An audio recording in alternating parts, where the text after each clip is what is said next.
Welcome to Healthy Living. I'm Lori Johnson. Thanks for joining us. Our topic today is how to save money on your grocery bill.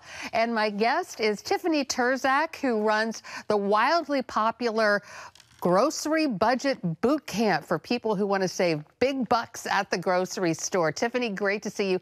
Thanks for being here. Absolutely. Happy to be here.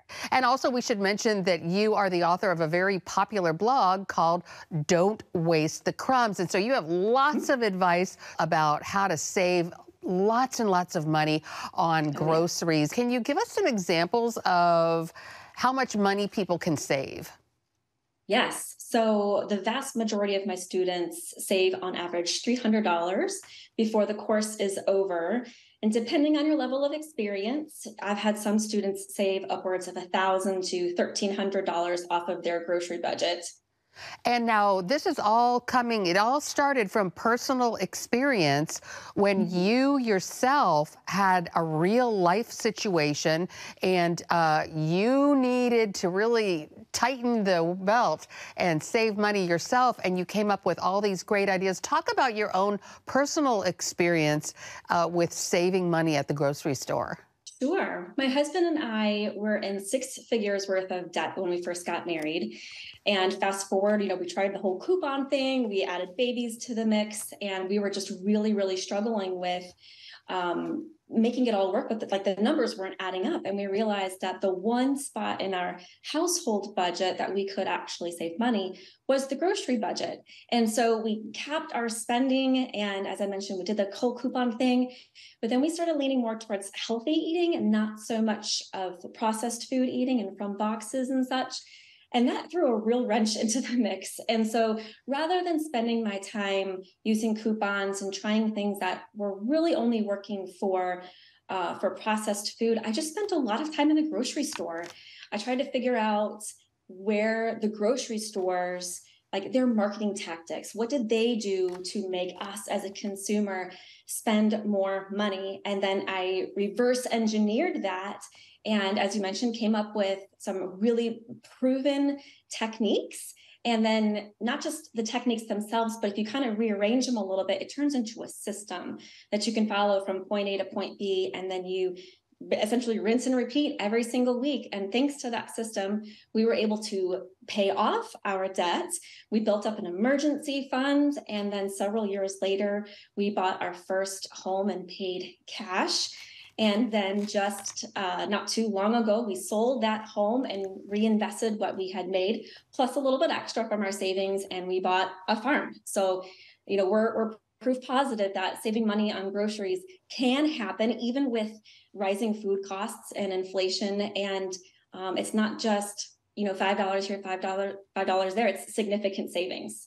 And you are a woman of very strong Christian faith. You help so many people save money. Do you consider that a ministry? I do. I firmly believe, and Scripture says that every Christian at conversion is given a set of gifts. And I believe, and it's going to sound funny, but I think one of my gifts is efficiency and being able to take what you have and turn it into something. And I have a love for food. And so I took that gift and I applied it to the food realm and started the blog, Don't Waste the Crumbs. And we're publishing multiple times a week free recipes and meal plans, and then a lot of the experience that I learned inside the grocery store, we're putting that up on the blog as well in terms of shopping tips and shopping hacks. And it's really my desire to help families make real food affordable. And I know that families come from all different sorts of backgrounds. And so my goal is just, even if I'm able to help just a little bit, to give them some hope that, because it's not an easy road. There's effort required in order to make it happen. But if I can make it easier on them, then, that's my mission right there. Right. And, effort is not that big of a deal. I mean, we think about, you can save money if you clean your home rather than paying somebody to do it, or, fix things at home or do you work on your car yourself rather than pay somebody to do it. So it's definitely a little bit more time invested and, you know, a little bit of work and knowledge, but that's a great way to save. And we do that across the board in other areas of our lives too. But really it seems like once you kind of get these basic things down, when you learn the techniques, then it's sort of rote after that point. You don't have to think about it that much, right? Absolutely. A large portion of it becomes autopilot. There's a couple of things that we've built into the system, kind of like a safety check, so to speak, where every few months you check in on yourself just to make sure that you haven't fallen back on some of those old habits.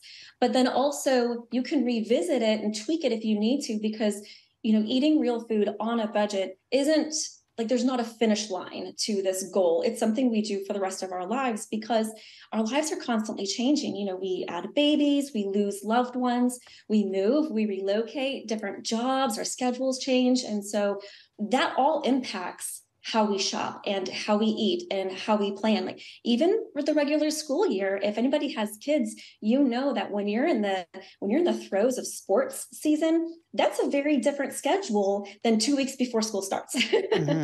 So a lot of the principles, like you said, it goes on autopilot, rinse and repeat. But I do recommend checking in on yourself every now and then and revisiting to make sure that you are doing the best you can in all those different seasons of life. So there are literally hundreds of different tips that you offer all the time.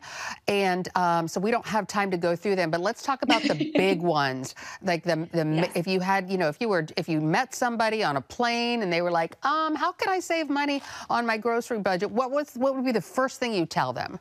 It's so funny because I had someone ask me that exact same question, and I told them to eat the food you have. My husband and I did an experiment a few years ago. I opened a cabinet and I was like, oh my gosh, we have nothing to eat. And then as well as I know that's not true. We had plenty of things to eat. And he challenged me, do you think we can go a week without going to the grocery store?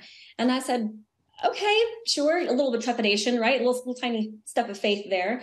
Well, we ended up going 33 days without going to the grocery store. And so my very first tip is to eat the food you already have, because we have a lot more food than we think we do.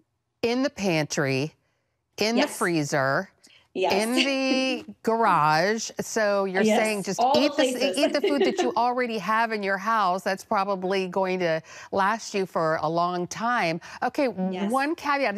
I just have to ask the question because sometimes I get nervous that I don't have enough food in the house. Like, what if there's a hurricane? Or what if I have to, I always, so you're saying that really not to have a lot of food standing by, but what if there's some sort of a disaster and you can't get to the store? Right. So over the years, I think this kind of should be built into where you live. If you live in like Florida and you're prone to hurricanes, then you should absolutely have a stash of food, water, medical supplies that will get you through shutdowns, earthquakes, tornadoes, all the natural disasters. And as we've experienced not too long ago, not being able to go to the grocery store. But I also think there should be some realistic expectations there. If you live in a hurricane zone, more often than not, you want to ask yourself, how long am I really, truly going to be without power? Am I going to be without refrigeration? So how can I plan for those days? And if that's a 1 week for you, if that's a comfortable zone, then by all means do that. But it also means after 1 week, we don't necessarily need to have 3, 4, 5 months worth of things on hand. And I say that very broadly because there are some families who do. And if you can rotate through that in order to not waste food, because that's a huge deal too, then by all means. But for the average American family, it's really hard to keep up with that type of quantity of food. So I definitely think you should be prepared, but I also think we should be realistic on how much food we generally have on hand. Right. I'm thinking of how much food I have in my house right now. I need to eat that before going to the grocery store. All right, this is great information. We're going to take a break and be right back with Tiffany Turzak. She runs Grocery Budget Boot Camp, and she's going to give us lots of tips on how to save money on our grocery bill when we come back. Welcome back. We're talking with Tiffany Turzak, author of the popular blog, Don't Waste the Crumbs, about ways to save money on the grocery budget. So you said eat the food you have. What would be sort of like your number 2 tip? My number 2 tip is to meal plan. And I think when people hear that, there's a lot of mumbling and groaning because meal planning seems to be this elusive skill. And I'm going to break it down really simple. It's literally think of what you're going to eat based on what you already have and write it down on paper. And that is meal planning. It does not have to be any more complicated than that. You don't even have to make meal plans for a full week if you don't want to. But just knowing that what you're going to have tonight for dinner, maybe tomorrow for breakfast, and that you already have those ingredients on hand is such a huge stress relief. It really frees up some brain space for you. But it also means that you don't have to go to the grocery store. So therefore, you're not spending money out of pocket. But then it also goes back to tip number 1, you're eating the food you have, which would by default mean you're avoiding food waste, which is another fantastic way to save money. Eat what you have, plan your meals. What's number 3? Number 3 is to shop strategically. And I go in depth in this in my course, Grocery Budget Bootcamp. But really, truly, you want to be the very best shopper you possibly can. You don't what we don't want to do is walk into the store and haphazardly throw things into our cart. We have to remember that the grocery store wants us to spend money. So if we're looking to save money, we have to be proactive in how we approach our shopping trips. We're talking about making a shopping list and double checking, triple checking that shopping list. When we get into the store, we are sticking to that list. We're possibly even making substitutions on the fly. For example, if you find, if you needed lettuce, but it turns out the lettuce is not on sale like you thought it would be, learning how to substitute for that lettuce instead, maybe a different ingredient, or possibly even a different meal than you had originally planned. So you really want to be a smart shopper. So talk about sales at the grocery store. For example, I buy these certain types of protein bars, and they're really expensive, but every once in a while they go on sale, and they're non-perishable, so I can get as many as I want. So I try to wait until they go on sale and then buy enough to hold me over until the next time they go on sale. But I can't figure out when they go on sale. Right. Like, how often do stores put stuff on sale? Yeah, so historically, it's called a sales cycle. The sales cycle has been anywhere from 6 to 8 weeks. Now, post 2020, the sales cycle has been a little bit longer for various reasons that we've all experienced. So it's anywhere from 10 to 12 weeks. So depending on the item, and this is where it's really different because things like almond milk I'll see on sale pretty frequently, but like your protein bars, depending on the supply chain, depending on transportation, you may not see that on sale for another 10 to 12 weeks. So I would really pay attention to those sales and see if you can notice a trend. And that's going to be the biggest giveaway. And so when you see something that you will be eating and it's on sale, buy it up, right? And even and you can even do that for perishable things like meat, right? Absolutely. I'm a huge proponent of buying meat when it's at, I call it the rock bottom price, which is essentially the price that you've never seen it this low before. Well, you have because we're tracking prices, but there's a bottom price point, and we buy enough so that when it's on sale again in the next 6, 8, 12 weeks, we don't have to buy it again. We have enough to get us through. So do you recommend people look at the circulars on Wednesday or whenever, I mean, to find out what's on sale where? So are sales really important? They are important. I think when we approach sales, we're kind of expecting a pre-2020 sale cycle. And honestly, the grocery arena has changed significantly in the past few years. And so sales are still very, very important. A lot of people are writing them off, thinking because of inflation, because of who knows what issue, they're not important anymore. But the fact is that they're more important now than ever because food prices are going up, and it is harder to squeeze more into your grocery cart with the same amount of money. But paying attention to those sales is absolutely crucial. So what else besides the strategic shopping? What would you talk about as far as saving money on your grocery bill? Yeah. So, okay. Number one, we talked about eating what you have, meal planning, strategic shopping. My next tip would be to keep your kitchen organized, which isn't something that a lot of people think of. But every time I share this tip with my students, I share a funny example. And it's kind of like who gets bragging rights this week on the most jars of something. And what I mean by that is we'll go to the grocery store and say, oh, I need a bottle of hot sauce. And so we pick up that bottle of hot sauce and we put it in the pantry. And then we realize we already had 5 bottles of hot sauce in the pantry. And so if you can keep your kitchen organized, and I like to use the phrase, everything has a home. It has one home. There's a spot for your hot sauce, right? And if we can keep our kitchen organized, then we reduce the chance effect of buying something that we simply don't need. And then that backs up again into eating what we have and preventing food waste at the same time. Yes, I have experienced that too. I do that, especially with spices. It's like I'll buy a really expensive spice and come home and say, oh no, I already have it. So I just broke down and I alphabetized all my spices. So if I was in your class, would I get points for that? All the bragging rights, yes. All right. We're going to take another break and be right back with Tiffany Turzak. She has the popular blog, Don't Waste the Crumbs. Stay with us. And we're talking with Tiffany Turzak about grocery budget boot camp, which she runs. And boy, you've been giving us some great tips, but I know that this just barely scratches the surface.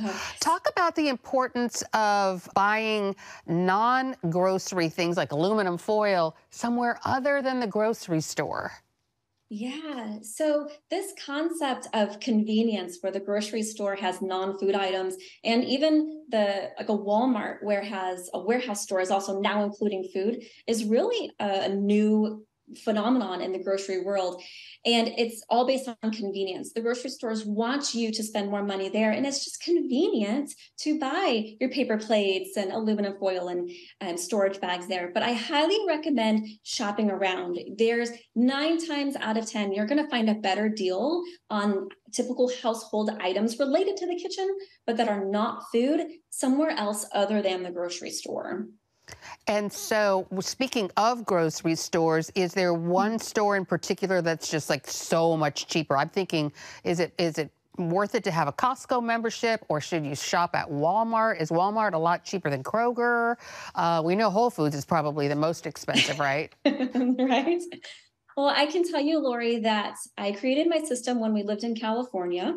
And we spent 8 years there. We then moved to Atlanta, Georgia, spent 7 years there. And as you mentioned, we're now in South Carolina, and we haven't been here for nearly that long. But what I have learned, and we've also traveled all over the US, is that the best deal is completely dependent on where you live. When I was in Atlanta, hands down, my most affordable store was Walmart. So when I moved here to South Carolina, that's what I did. I went to Walmart, but I quickly learned that Walmart is not the best deal here. In fact, it's one of the most expensive options here. And in California, the most affordable store were smaller discount grocery stores that are very specific just to the West Coast. Some of the stores that honestly have better prices, their produce is awful, so I don't go there. Do you recommend going to, like, buying certain things at certain stores and certain things at other stores? If that's what your experience is in your area, then absolutely. I can attest that there's a store in my area that has awful produce. And so I just don't buy produce items there. I'm happy to buy some pantry staples from there and some things that I know that they have the best deal on, but I'm very strategic so that I don't have to go to that store every week. I wait until I have enough items in that particular store shopping list, so to say. And then when I have enough, I'll go to that store, make a visit, and then purchase enough so that I don't have to go again for another month or 2.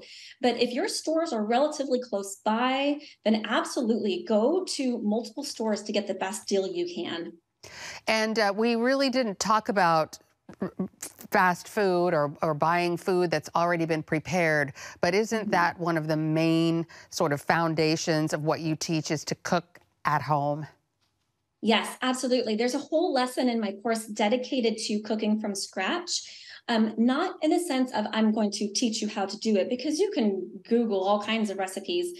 But my goal is to help you cook from scratch when it counts. So we actually take recipes, break them down to how much does it cost to make this recipe at home, both in monetary value, but also time and energy, because there will be instances where it's cheaper to buy something than it is to make it. But there's also plenty instances where it's cheaper to make it instead of buy it. And so it really just depends on your food preferences and your dietary needs, as well as what's available to you at your grocery stores. Yeah. All right, we're going to take one final break and be right back with Tiffany Turzak talking about how to save money on your grocery bill. Stay tuned. We're talking with Tiffany Turzak about how to save money on your grocery bill. And boy, we just really scratched the surface here. There's so many things. Talk to our viewers about how people can learn more about you and Grocery Budget Bootcamp. There are 3 different levels, right, that people can sign up for, but then your blog is free. Absolutely. My blog is free to everybody. If your budget is too high and there's no wiggle room in funds, please go to the blog. Don'twastethecrumbs.com. Years and years and years of recipes, meal plans, and grocery tips to help anybody at every level. And what are some of your favorite recipes that you like people to do? I know you have dozens of them, hundreds of them, really. Yes, my favorite ones is I really love the no-knead artisan overnight bread. You don't even need it. You kind of halfway stir it in a bowl and you've got a beautiful loaf of bread the next day. I also really like my slow cooker carnitas recipe. It's absolutely delicious. The house smells amazing. And then my homemade mayonnaise, which sounds very elusive, but it's ready in 2 minutes.